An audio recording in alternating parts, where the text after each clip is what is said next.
श्री राम जय राम जय जय राम। श्री राम जय राम जय जय राम।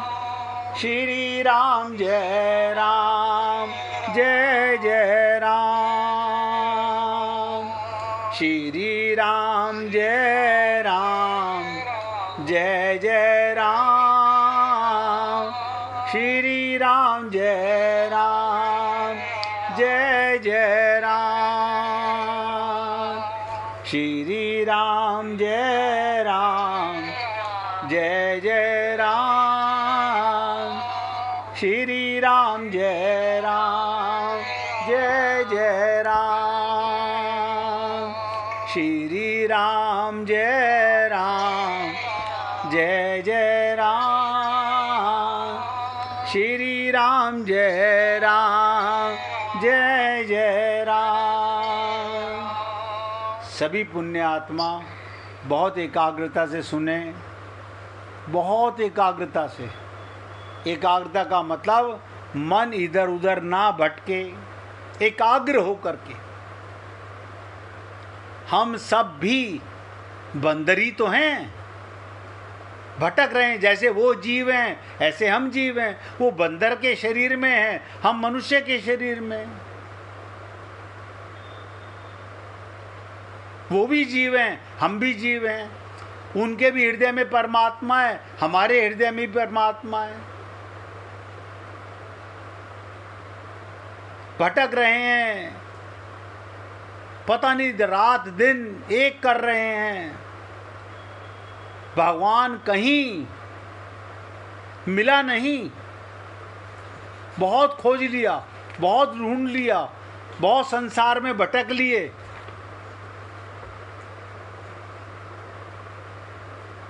तो स्वयं प्रभा ने जब पूछा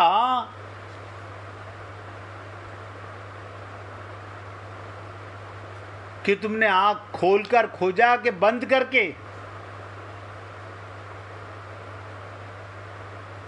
तो बंदरों ने कहा, बहुत बुरा लगा बंदरों को, हमें भी बुरा लगता है। हमने किसी भी प्रकार का आलस नहीं किया। स्वयं प्रभा ने कहा, बस बस बात समझ में आ गई। अब आप सोचिएगा, आप और हम लोग कितनी मेहनत करते हैं, कितना प्रयत्न करते हैं। यानी जिसकी गोदी में बैठे हैं उसको पाने के लिए प्रयत्न करना पड़ रहा है।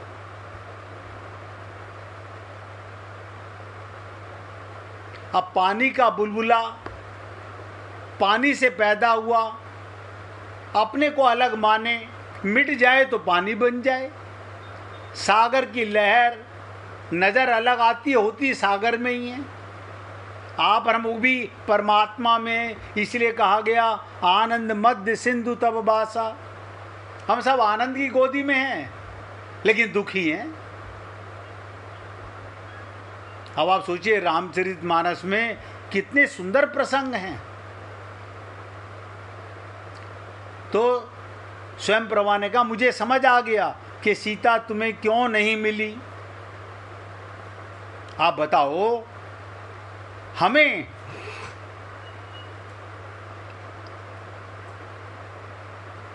ना आत्मा का पता ना परमात्मा का पता। बहुत लोग मिले हमारे को। कोई कहता है हम 100 बार रामायण का पाठ कर चुके, कोई कहता है हम हर हफ्ते सुंदरकांड का पाठ करते हैं। हम तो कहते हैं भैया आपके चरणों में नतमस्तक। इसका मतलब आप तो राम के खोजी हो गए हो। अब तक तो आंखें खोलकर तुम लोगों ने बहुत ढूंढा। अब ध्यान दीजिएगा, स्वयं प्रभा क्या कहती है, अब तक तो तुम लोगों ने आंखें खोलकर बहुत ढूंढा, अब जरा आंखें मूंद कर ढूंढो।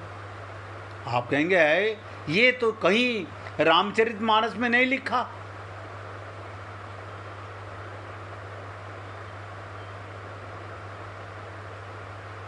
लिखा हुआ है,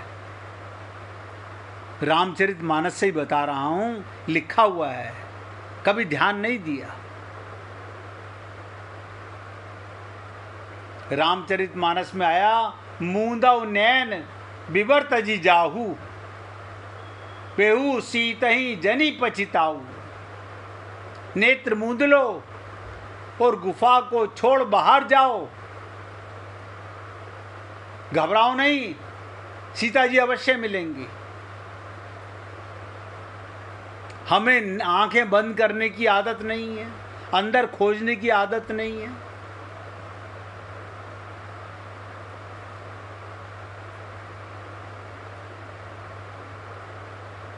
क्योंकि बचपन से ही हमने बाहर ही भगवान को खोजा है। मूंदव नैन बिवर तज जाहू, पेहू सीतही जनी पछताऊ। नेत्र मूंद लो, गुफा को छोड़ बाहर जाओ, घबराओ नहीं, सीता जी अवश्य मिलेंगी। अब मैं आपको अगर याद रहे तो रामचरितमानस का एक मंत्र बताने जा रहा हूं। देखिएगा, रामचरितमानस का स्वयं प्रभा बंदरों को लक्ष्य की प्राप्ति के लिए आश्वस्त तो करती है,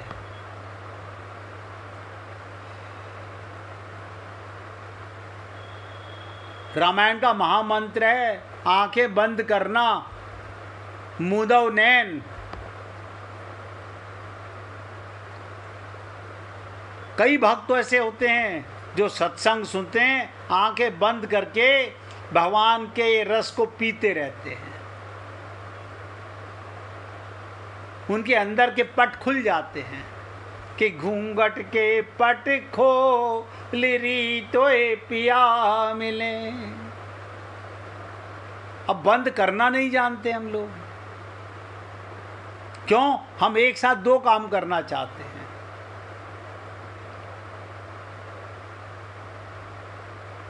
बाहर का भी ध्यान रखना चाहते हैं और सत्संग भी सुनना चाहते हैं, सत का संग भी करना चाहते हैं।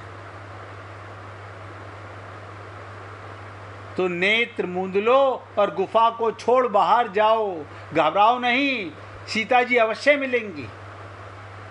आंखें बंद करना रामायण का एक महामंत्र है। स्वयं प्रभा बंदरों को लक्ष्य की प्राप्ति के लिए आश्वस्त तो करती है, पर साथ ही नेत्र मूंदने का संकेत भी करती है।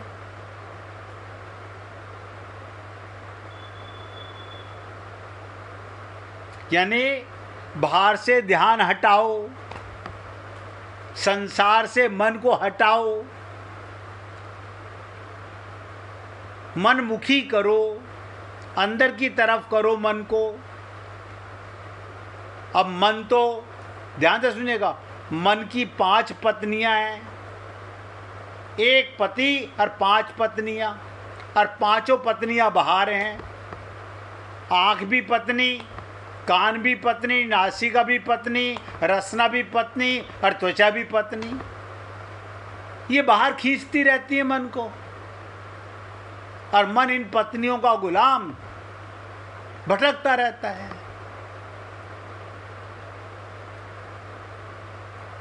वो इनकी तरफ से ध्यान हटाए तो मूंदव नैन, ध्यान हटाना।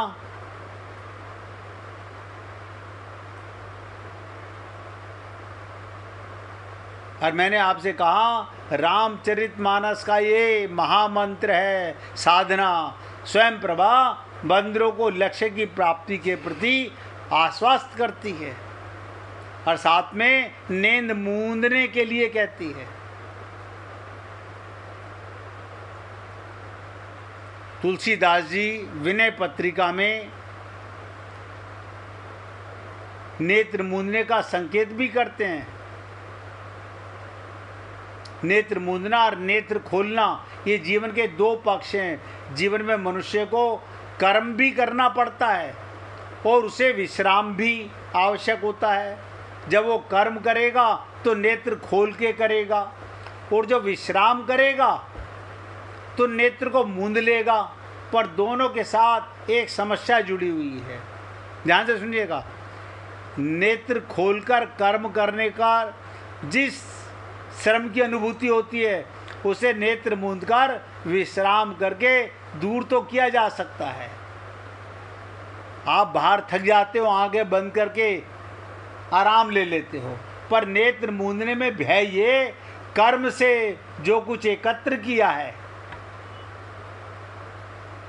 हमने कर्म करके जो पैसा कमाया, शोहरत कमाई, वो चोरी ना चला जाए। तो नेत्र भी खोले रहो और श्रम भी। तो नेत्र बंद करके रहो तो चोरी की समस्या। अब आप सोचो, अब कैसे करा जाए? हमने मेहनत करके दिन रात एक करके पैसा कमाया, एक एक चीज़ घर में इकट्ठी की, अब इनकी तरफ से ध्यान हटा लें? ना, इन पे ध्यान रखो। ये तो अंत तो गत्वा, आप बंद नहीं करोगे, एक दिन आँख तो बंद होनी है। आप बंद करो ना करो,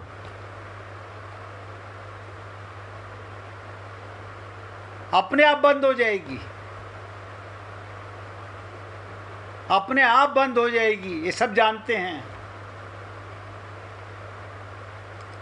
ये व्यक्ति दुविधा में, समस्या में फंस गया कि हम क्या करें।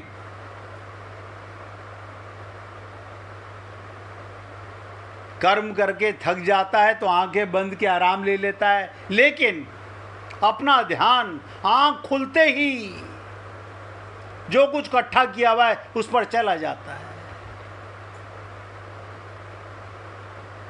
क्योंकि भगवान को पाने के लिए नेत्र कभी बंद नहीं किया हमने, साधना कभी नहीं की।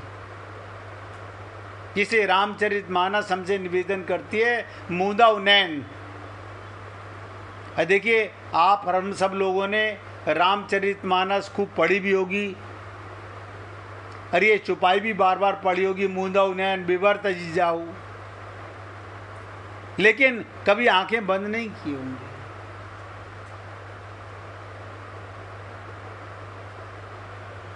तुलसीदास जी ने इसके लिए भी विनय पत्रिका में एक महामंत्र दिया।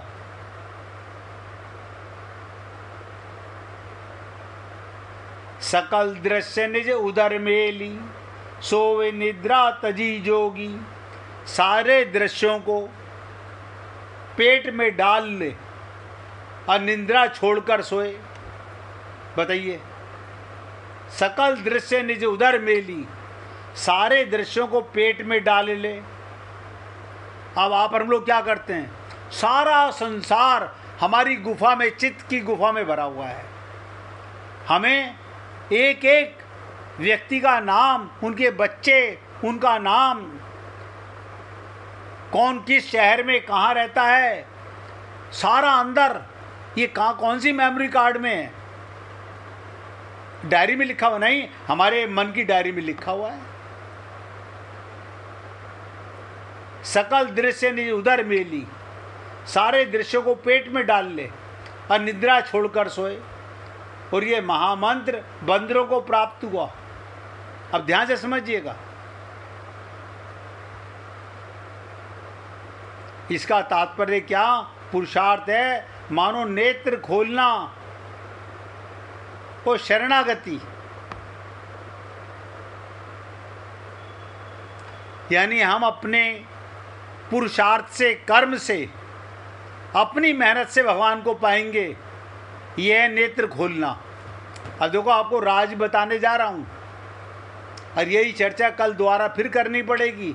एक दिन में हमें कुछ पल्ले नहीं पड़ने वाला। ऐसे सुनते सुनते तो अनंत जन्म गुजर गए हैं हमारे। जिसे कबीर जी ने कहा ना, माला फेरत जुग फिरा, फिरा न मन का फेर। ये मन इतना हरामी है हमारा, ये फिर जाकर के मन मक्खी की तरह है। मलमक्खी है ये, कभी इधर कभी इधर कभी इधर कभी इधर। कहत कठिन समझत कठिन।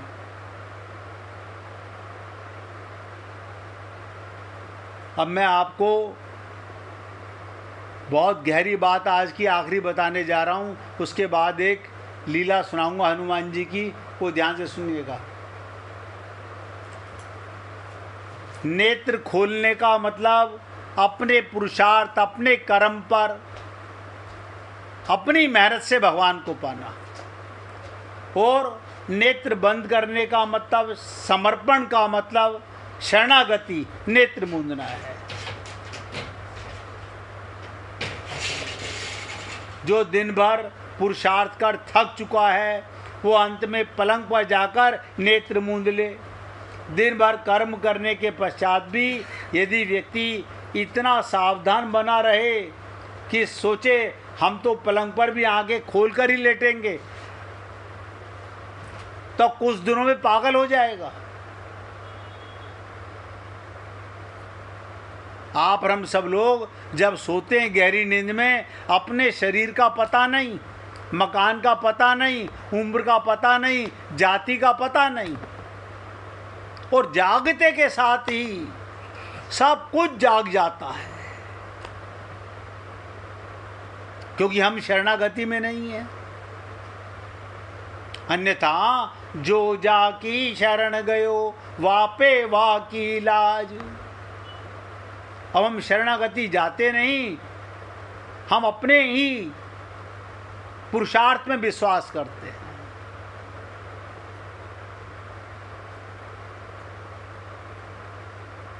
इसकी चर्चा बाकी की कल करूंगा गहराई से। अब ध्यान से सुनिएगा जो मैं लीला आपको सुनाना चाह रहा था। और किसी को अगर भजन सुनाना हो तो निकाल के रखना, वरना भगवान का कीर्तन करेंगे। महाबली हनुमान, संत हनुमान, सुग्रीव और बाली दोनों ब्रह्मा के औरस पुत्र हैं। ब्रह्मा जी की कृपा से बाली पर सदैव बनी रहती थी। जब बाली को ब्रह्मा जी से वरदान प्राप्त हुआ कि जो भी उसे युद्ध करने सामने आएगा, उसकी आधी ताकत बाली के शरीर में चली जाएगी और इससे बाली हर युद्ध में अजय रहेगा, ये प्राप्त था उन्हें। बाली को अपने बल पर बड़ा घमंड, बाली को अपने बल पर बड़ा घमंड।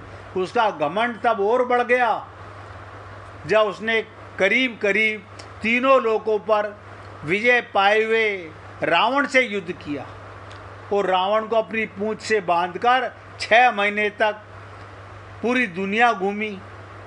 रावण जैसे योद्धा को इस प्रकार हराकर बाली के घमंड की कोई सीमा ना रही।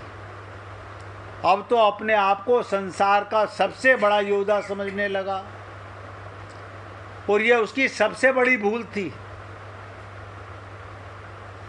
जैसे कोई विश्व में सबसे बड़ा पूंजीपति हो, वो अहंकार करे, अपने ताकत के मद में चूर एक दिन एक जंगल में पेड़ पौधों को तिनके के समान बाली उखाड़ उखाड़ कर फेंक रहा था। हरे भरे वृक्षों को तहस नहस कर दे रहा था। अमृत समान जल के सरोवर को मिट्टी से मिलाकर कीचड़ कर दे रहा था। एक तरह से अपने ताकत के नशे में बाली पूरे जंगल को उजाड़ कर रख देना चाहता था और बार बार अपने से युद्ध करने की चेतावनी देता कि कोई है मुझसे ये युद्ध करने वाला, जो बाली से युद्ध करने की हिम्मत रखता हो। है कोई अपने माँ का दूध पिया हो जो बाली से युद्ध करके बाली को हरा दे। इस तरह की गर्जना करता हुआ बाली उस जंगल को तहस नहस कर रहा था। संयोगवश उसी जंगल के बीच में हनुमान जी राम नाम का जाप करते हुए तपस्या में बैठे थे। ध्यान से सुनेंगे। हनुमान जी वहीं बैठे जंगल में राम नाम का जाप करने में बिजी थे और हनुमान जी को राम नाम के जप करने में विघ्न लगा। हनुमान जी ने बाली के सामने जाकर बोले, हे वीरों के वीर, हे ब्रह्म के अंश, हे राजकुमार बाली, क्यों इस शांत जंगल को अपने बल की बलि दे रहे हो? हरे भरे पेड़ों को उखाड़ फेंक रहे हो, फलों से लदे वृक्षों को मसल दे रहे हो, अमृत के समान सरोवर को दूषित मलिन मिट्टी से मिला रहे हो। इससे तो तुम्हें क्या मिलेगा? तुम्हारे ओरस पिता ब्रह्मा के वरदान स्वरूप को तुम्हें युद्ध से नहीं कोई हरा सकता, क्योंकि जो तुमसे युद्ध करने आएगा उसकी आदि शक्ति तुम में समाहित हो जाती है। तो देखो हनुमान जी क्या कह रहे हैं, इसलिए हे कपि राजकुमार, अपने बल के घमंड को शांत कर और राम नाम का जाप कर। इससे तेरे मन में अपने बल का भान नहीं होगा, अहंकार का बल नहीं होगा।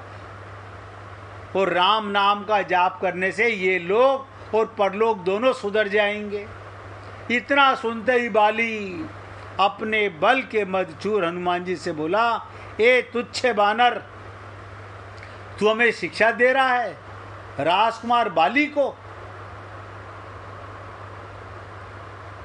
जिसने विश्व के सभी योद्धाओं को धूल चटाई, जिसकी एक हुंकार से बड़े बड़े पर्वत खंड खंड हो जाते हैं।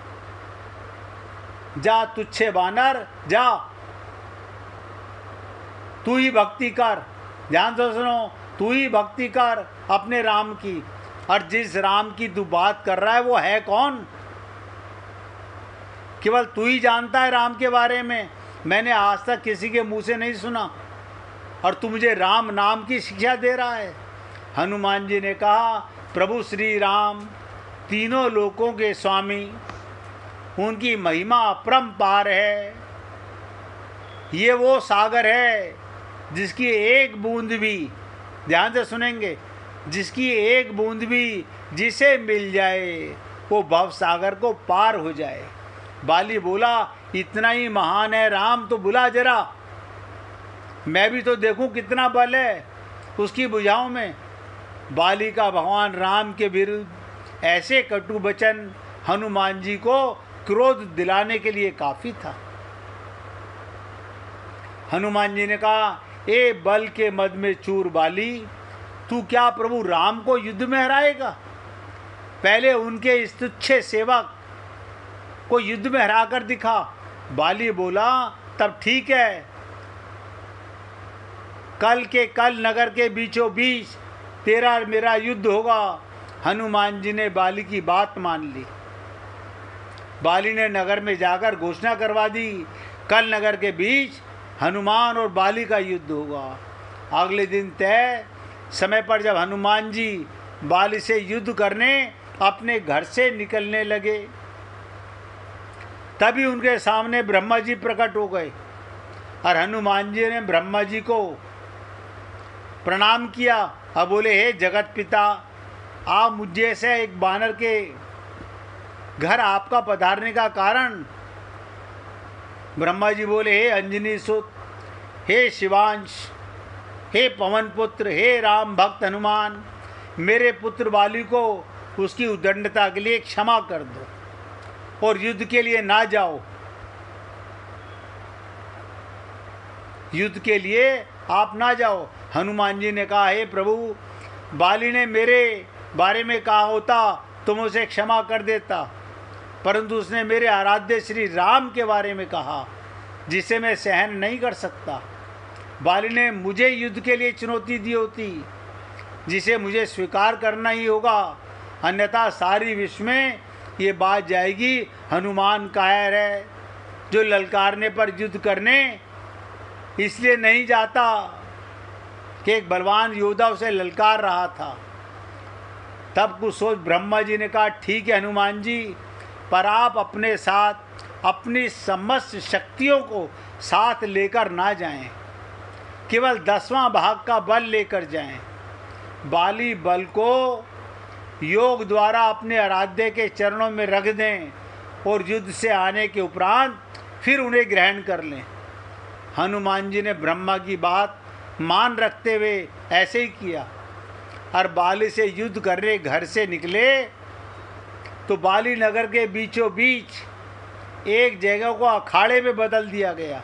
हनुमान जी से युद्ध करने को व्याकुल होकर बार बार बाली हनुमान जी को ललकार रहा था। पूरा नगर इस अद्भुत और दो महायोद्धाओं के युद्ध को देखने के लिए जमा हुआ। हनुमान जी जैसे युद्ध के स्थल पर पहुंचे, बाली ने हनुमान जी को अखाड़े में आने के लिए ललकारा। ललकार सुनकर हनुमान जी ने एक पांव अखाड़े में रखा और उनकी आदि शक्ति बाली में चली गई।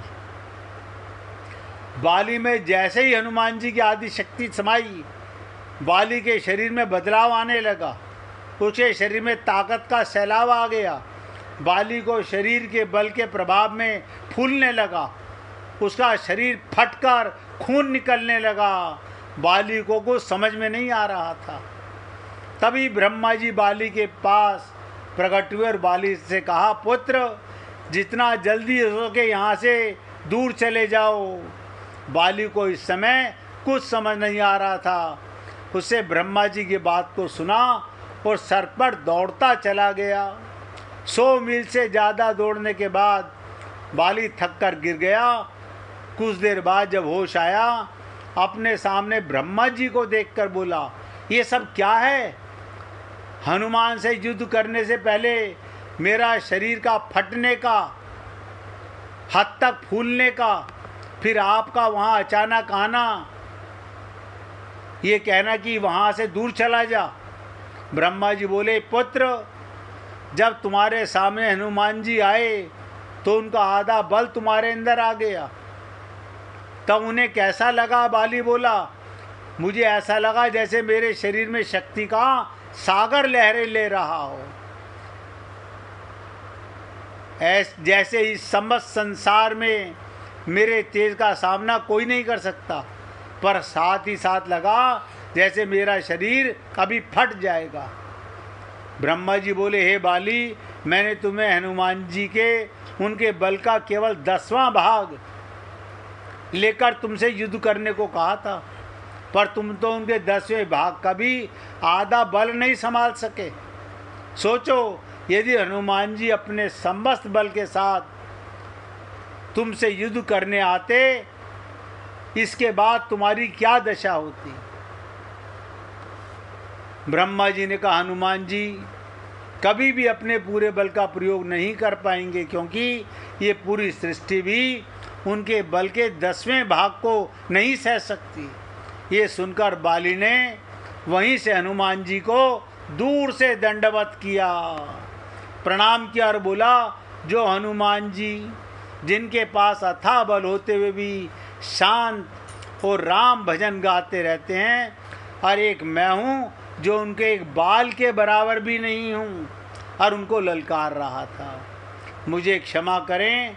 आत्मग्लानि से भरकर बाली ने राम भगवान का तप किया और अपने मोक्ष का मार्ग उन्हीं से प्राप्त किया। हे पुण्य आत्माओं, आज मैं अपने शब्दों को विराम दे रहा हूँ, और अब आप और हम लोग भगवान का सुमिरन करेंगे। आज कोई भक्त भजन नहीं सुनाना चाहता, प्यार से गाइएगा। रघुपति राघव राजा राम, पतित पावन सीताराम। रघुपति राघव राजा राम, पतित पावन सीताराम। सीताराम सीताराम,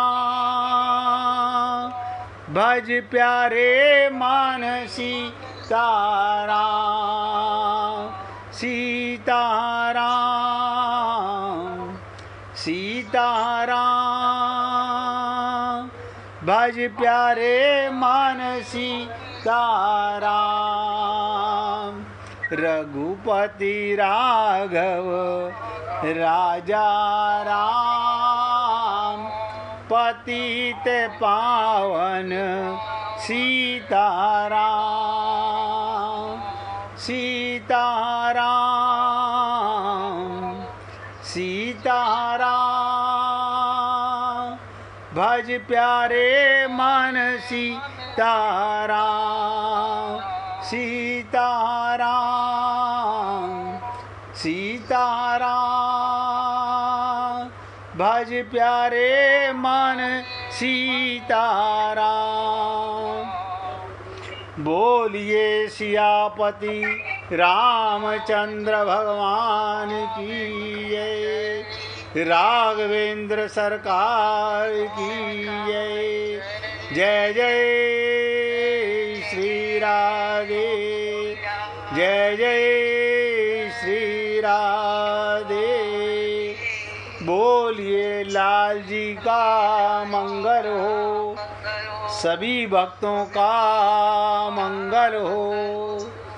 सबको राधे राधे भैया, सबको राधे राधे भाई, राधे राधे राधे राधे जी, राधे राधे सबको, राधे राधे राधे राधे जी, राधे राधे।